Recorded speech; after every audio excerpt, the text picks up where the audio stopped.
또 하나 지금 현 정권이 임기 말에 무리를 하고 있는 것 중에 하나가 물론 4.7 재보선이라는 특수한 상황이 있기는 합니다만은 MB 정권 시절에 국정원 예. 그 사찰 문건을 가지고 지금 정치 쟁점화시키고 있습니다. 여권에서 특히 민주당이 지금 앞장서고 있는데 이것은 SBS가 지난 9일인가 보도를 했어요. 예.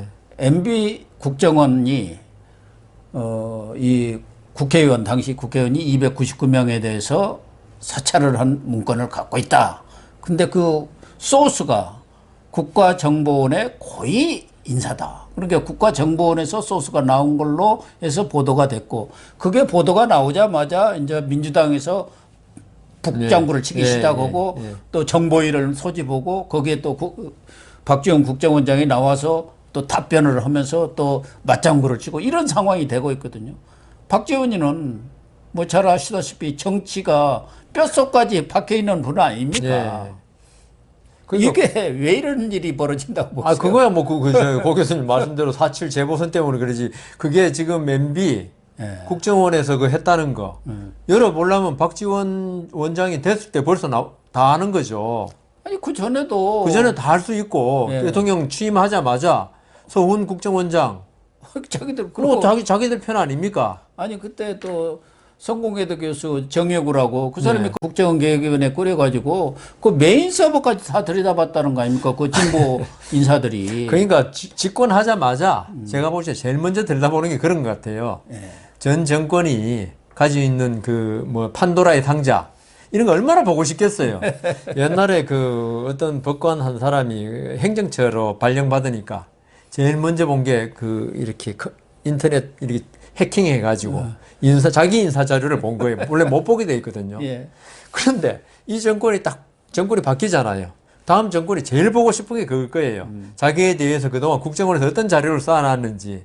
그렇기 때문에 그 문재인 정권 들어서자마자 다 알고 있는 거예요. 그건 사실. 그리고 사찰이라는 게 사실 옳지는 않지만은 어떤 국정원 운영에서 최고 권력자는 이게 그런 자료를 가지고자 하는 욕심이 있잖아요. 그래야지 컨트롤도 할 수 있고, 특히 군사 독재 시대 때는 그거는 뭐 공공연한 비밀이고, 이 때문에 제가 볼 때, 뭐 이때가 역대 정권이 뭐 문민 정권 뭐 다 막론하고 사찰은 다 했다고 봅니다. 심지어 아까 제가 몇 번 말씀드린 법관도 그 사람이 어제 저녁에 누구 만나는지 그걸 법원 행정처 인사실에 다 그 보고된다는데 투서해야지 보고되겠지만 그 정치인 국회의원 누구 만나고 어떤 말 했는지 누가 왜 사찰 안 하겠습니까?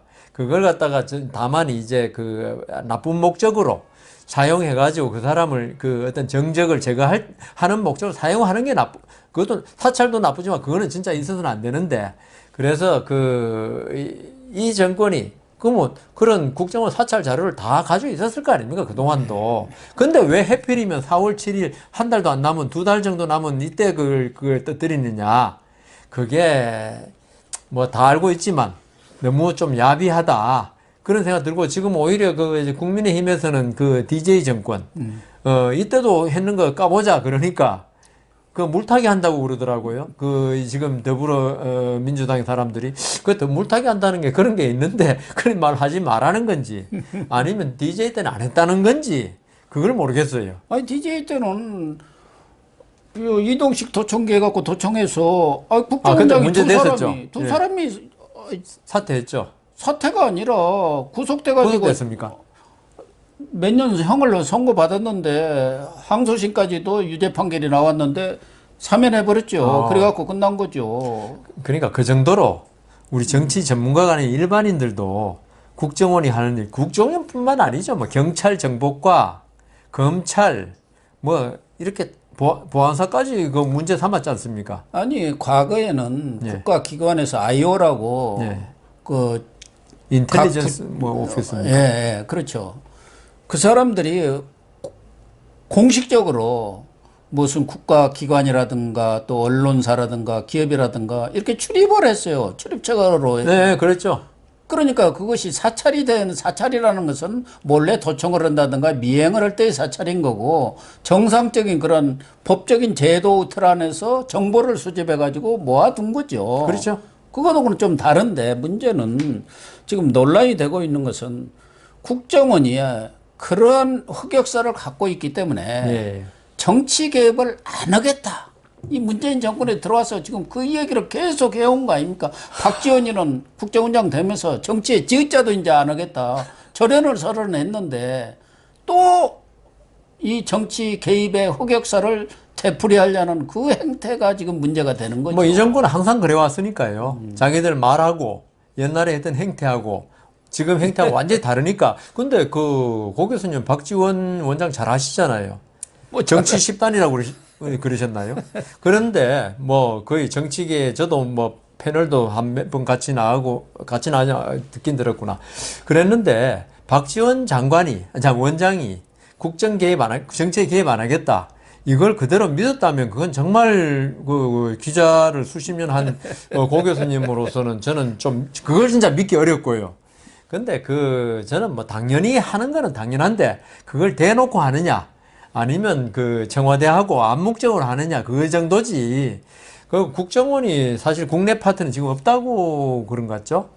뭐 없애겠다고 그래서 그랬잖아요. 이 아이오들 그런 게 서훈 국정원장이 초대 국정원장 아닙니까? 되면서 바로 그 사람들 없었어요. 그래갖고 지금은 언론기관이든 국가 각 부처든 출입하는 사람은 하겠다. 없어졌어요. 예. 국내 파트는 또 안 하겠다겠고. 예. 더군다나 지금도 계속 재판이 되고 있는 김경수 재판이라는 게 뭡니까? 트루킹 사건을 그렇죠. 일으킨 거 아니에요. 예. 선거 개혁, 정치 공작을 한 거 아닙니까?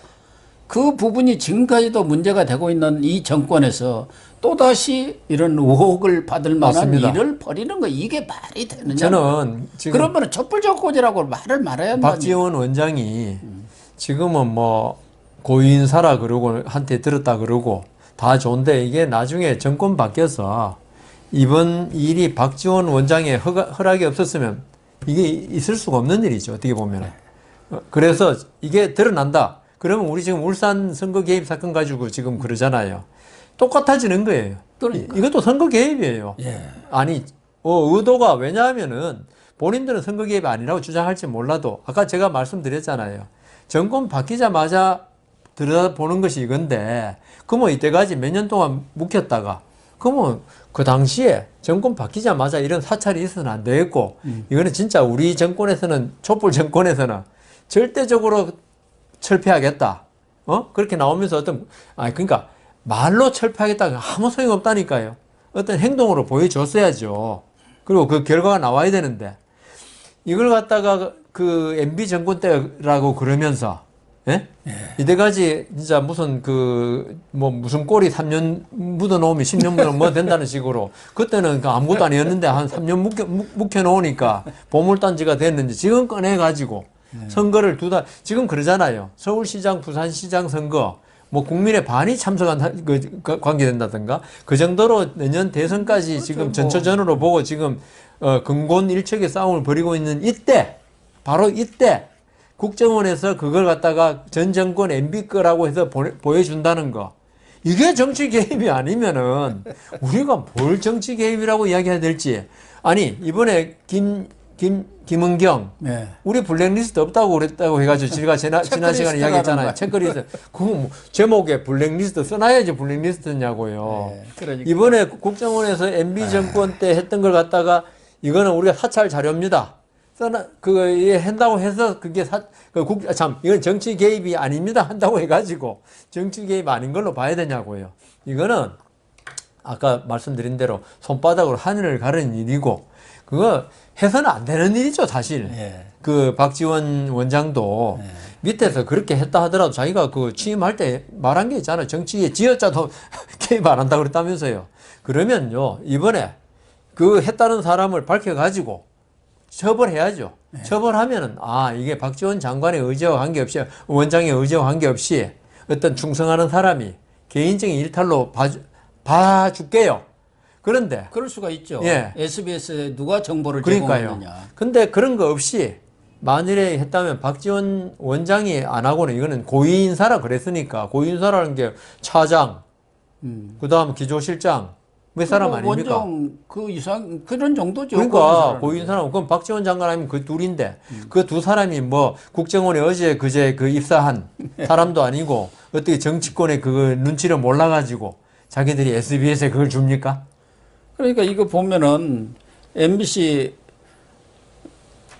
채널A 사건, 예. 검은 유착 사건 비슷해요. MBC에서 보도하고 그 자료 주고 자료 정보 주고. 주고 그리고 부풀려 가지고 때려잡으려고 한 예, 거 아닙니까? 말하자면 이동재 기자하고 한동훈 검사장하고 엮어가지고 그거를 윤석열까지 치고 올라가려고 했는데 그게 이제 그렇죠. 아닌 걸로 드러나버리고 나버리니까. 오히려 자기들 간에 울산 사건도 그렇지 않습니까? 예. 김기 뭐 누굽니까? 울산 시장 했던 김기춘. 김기춘이 아니고 이런 데인가 김기현인가? 네, 김기현. 예, 거기도 마찬가지 아닙니까? 예, 경찰이 마찬가지. 정보 수집해가지고 하고, 그다음 트리치고 영장 청구하고. 근데 사실은 이런 것들은 자칫하면은 되려 자충수 내지는 역풍이 지금 불 가능성이 역풍 불고 있어요. 많거든요.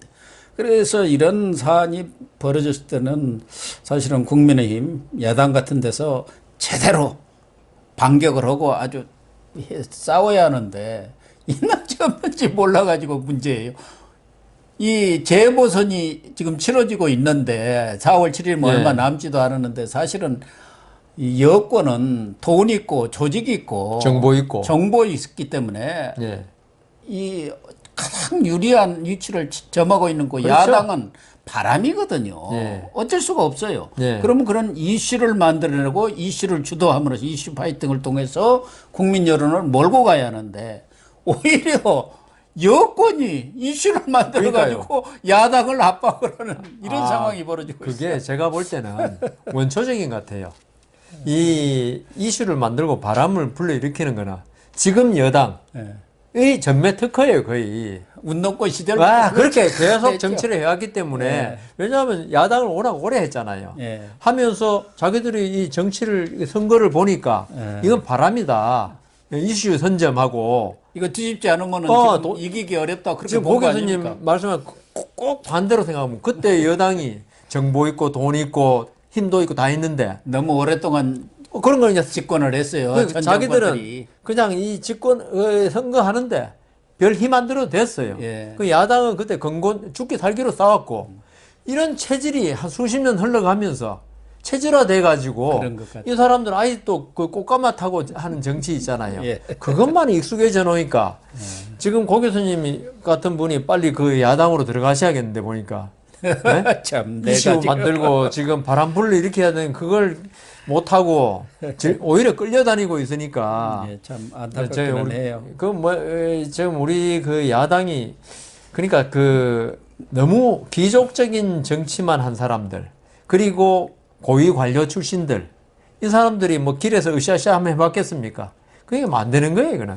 그러니까 초기에만 하더라도 1월 초만 하더라도 부산은 물론이고 서울도 야당이 압도적으로 여론 지지도에서 높았는데 지금은 지금은 오히려 뭐 뒤집힌 것도 있고 일부에서는 뭐 좀 여권이 또 여론조사 기관들을 잘 네. 주물러 갖고 마사지하는 측면도 있는데 실제로 지금 돌아가는 상황으로 보면은 박영선 자칫하고는 서울시장 당선될 가능성이 높게 생겼더라니까요. 아직도 위기의식을 못 상황을 느껴요. 특히 보세요. 김종인 위원장 비롯해가지고 국민의힘에 안에 있는 사람들 맨날 타령하는 게 뭐 단일화 어쩌고저쩌고 이렇게 위기의식을 못 느꼈다는 증거예요, 지금. 그래서 이게 지금 이번 보선 패하면요. 그게 그런 기류가 있더라고요. 그 내년 대선까지도 지금 뭐 사실 인물도 없잖아요, 걷다가. 예, 그래서 상당히 힘드는데도 아직도 이게 위기의식을 못 느낀다는 게 진짜 위기 같아요. 그렇습니다. 네, 시청자 여러분. 시청해 주셔서 감사합니다.